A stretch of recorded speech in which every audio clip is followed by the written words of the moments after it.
ಈ sweet corn ಅಲ್ಲಿ ಇವತ್ತು ಪಕೋಡ ಮಾಡೋಣ ಅಂತ ಹೇಳಿ ಅನ್ಕೊಂಡು ಯಾವಾಗ್ಲೂ ಬೇಯಿಸ್ಬಿಟ್ಟು ಅದಕ್ಕೆ ಸ್ವಲ್ಪ ಉಪ್ಪು ಖಾರ ಹಾಕ್ಬಿಟ್ಟು ಮಕ್ಕಳು ಲಂಚ್ ಬಾಕ್ಸ್ಗೆ ಹಾಕೊಡ್ತಿದ್ದು. ಹಾಯ್ ಎಲ್ಲರಿಗೂ ನಮಸ್ಕಾರ. ಕಾರ್ನ್ ಬಿಡಿಸ್ಕೊಂಡು ನೀರ್ ಹಾಕಿ ತೊಳೆದು ಇಟ್ಕೊಂಡಿರೋದು. ಹಾಗೆ ನಾರು ಗೀರು ಇದ್ರೆ ಎಲ್ಲ ತೆಕ್ಕೋಬೇಕು. ತೊಳೆದಿದ್ದಾದ್ಮೇಲೆ ನೀರು ಸ್ವಲ್ಪನೂ ಇರಬಾರ್ದು, ಆ ರೀತಿ ಬಸ್ಕೊಂಡು ಮಿಕ್ಸಿ ಜಾರಲ್ಲಿ ಹಾಕಿ ಸ್ವಲ್ಪ ಗ್ರೈಂಡ್ ಮಾಡ್ಕೊಳ್ಳೋಣ. ಗ್ರೈಂಡ್ ಮಾಡ್ಬೇಕಾದ್ರೂ ಕೂಡ ನೀರ್ ಹಾಕೋ ಅವಶ್ಯಕತೆ ಇಲ್ಲ, ಒಂದೆರಡು ಸರಿ ಆಡಿಸ್ಕೊಂಡ್ರೆ ಸಾಕು. ಈ ರೀತಿ ಸ್ವಲ್ಪ ತರಿ ಆಗಿದ್ರೆ ನಡೆಯುತ್ತೆ. ಸ್ವೀಟ್ ಕಾರ್ನ್ ಅಂದ್ರೆ ಯಾರಿಗೆ ಇಷ್ಟ ಆಗಲ್ಲ, ಎಲ್ಲ ಮಕ್ಕಳಿಗೂ ಕೂಡ ಇಷ್ಟ ಆಗತ್ತೆ, ದೊಡ್ಡವ್ರಿಗೂ ಇಷ್ಟ ಆಗುತ್ತೆ. ಈ ರೀತಿ ಮಾಡ್ಕೊಟ್ರೆ ಇನ್ನೂ ಇಷ್ಟಪಡ್ತಾರೆ. ಗ್ರೈಂಡ್ ಮಾಡಿದ್ಮೇಲೆ ಒಂದು ಬೌಲ್ಗೆ ಹಾಕೊಳ್ತಾ ಇದ್ದೀನಿ.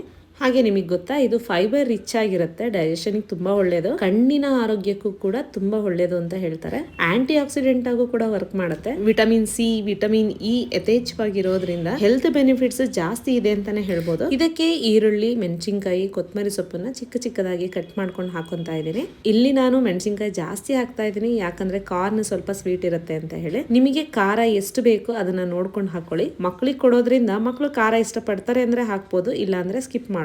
ಇನ್ನು ಕಾರ್ನ್ ಫ್ಲೇವರ್ ಹಾಗೆ ಇರ್ಬೇಕು ಅಂದ್ರೆ ಮಸಾಲೆ ಸ್ವಲ್ಪ ಅವಾಯ್ಡ್ ಮಾಡ್ಬೇಕು. ಹಾಗಾಗಿ 1 ಸ್ಪೂನ್ ಅಷ್ಟು ಜೀರಿಗೆ ತಗೊಂಡಿದ್ದೀನಿ, ಒಂದು ಚಿಕ್ಕ ಸ್ಪೂನ್ ಅಲ್ಲಿ ಗರಂ ಮಸಾಲ ಹಾಕೊಂತಾ ಇದ್ದೀನಿ. ರುಚಿಗೆ ತಕ್ಕಷ್ಟು ಉಪ್ಪನ್ನ ಆಡ್ ಮಾಡ್ಕೊಂಡು ಈಗ ಕೈನಲ್ಲಿ ಮಿಕ್ಸ್ ಮಾಡ್ಕೊಂತಾ ಇದ್ದೀನಿ. ನೆನಪಿರ್ಲಿ, ಇದಕ್ಕೆ ಮತ್ತೆ ನೀರ್ ಹಾಕೋ ಅವಶ್ಯಕತೆ ಇರೋಲ್ಲ, ಕಾರ್ನಲ್ಲೇ ಚೆನ್ನಾಗಿ ನೀರಿನ ಅಂಶ ಇರುತ್ತೆ, ಅದರಿಂದಾನೇ ಚೆನ್ನಾಗಿ ಮಿಕ್ಸ್ ಮಾಡ್ಕೊಳ್ಳೋಣ. ಆದಷ್ಟು ನೆನೆಯೋದಕ್ಕೆ ಬಿಡದೆ ಇದ್ರೆ ಒಳ್ಳೇದು. ಈರುಳ್ಳಿ ಎಲ್ಲ ಹಾಕಿ ಉಪ್ಪು ಹಾಕಿರೋದ್ರಿಂದ ನೀರ್ ಬಿಡೋ ಅಂತ ಚಾನ್ಸಸ್ ಇರುತ್ತೆ. ಹಾಗೇನಾದ್ರೂ ತೆಳ್ಳಗಾಯ್ತು ಅಂದ್ರೆ ಸ್ವಲ್ಪ ಅಕ್ಕಿ ಹಿಟ್ಟನ್ನ ಆಡ್ ಮಾಡ್ಕೊಂಡ್ರೆ ಆಯ್ತು. ಇಲ್ಲಿ ನಾನು ನೆನೆಸಿಟ್ಟಿಲ್ಲ, ಹಾಗಾಗಿ ಹಿಟ್ಟಿನ ಹದ ಕರೆಕ್ಟ್ ಆಗೇ ಇದೆ. ಎಣ್ಣೆ ಕಾದಿದ್ಯಾ ಅಂತ ನೋಡಿ ಎಣ್ಣೆನಲ್ಲಿ ಬಿಡ್ಬೇಕು. ಇದಕ್ಕೆ ಬೇಕಾದ್ರೆ ನಿಮ್ಗೆ ಇಷ್ಟ ಆಗಿರುವಂತಹ ವೆಜಿಟೇಬಲ್ಸ್ ಕೂಡ ಆಡ್ ಮಾಡ್ಕೋಬಹುದು. ಕ್ಯಾರೆಟ್, ಕ್ಯಾಬೇಜ್, ಈ ತರ ತರಕಾರಿಯನ್ನ ತುರ್ದು ಕೂಡ ಹಾಕೊಂಡು ಮಾಡ್ಕೋಬಹುದು. ಬರೀ ಜೋಳದಲ್ಲಿ ಮಾಡಿದ್ರು ಟೇಸ್ಟ್ ತುಂಬಾನೇ ಚೆನ್ನಾಗಿರುತ್ತೆ. ಈಗ ಗೋಲ್ಡನ್ ಕಲರ್ ಬಂದಿದೆ, ಇದನ್ನ ಒಂದು ಪ್ಲೇಟ್ ಅಲ್ಲಿ ಎತ್ತಿಟ್ಕೊಂತಾ ಇದೀನಿ. ಇನ್ನೊಂದು ಮುಖ್ಯವಾಗಿ ಸೋಡಾ ಎಲ್ಲ ಹಾಕೋ ಅವಶ್ಯಕತೆ ಇಲ್ಲ, ಇದೇ ಸಾಫ್ಟ್ ಆಗಿ ಬಂದಿರುತ್ತೆ. ಜೋಳದ ಪಕೋಡ ರೆಡಿ ಆಗಿದೆ. ಖಂಡಿತ ಮಕ್ಕಳು ಇಷ್ಟಪಡ್ತಾರೆ. ಇನ್ನು ಯಾರೆಲ್ಲ ಈ ತರ ಪಕೋಡ ಟ್ರೈ ಮಾಡಿಲ್ಲ, ನೀವು ಮನೆಯಲ್ಲಿ ಟ್ರೈ ಮಾಡಿ ಮಕ್ಕಳಿಗೆ ಮಾಡ್ಕೊಂಡು ಕೊಡಿ.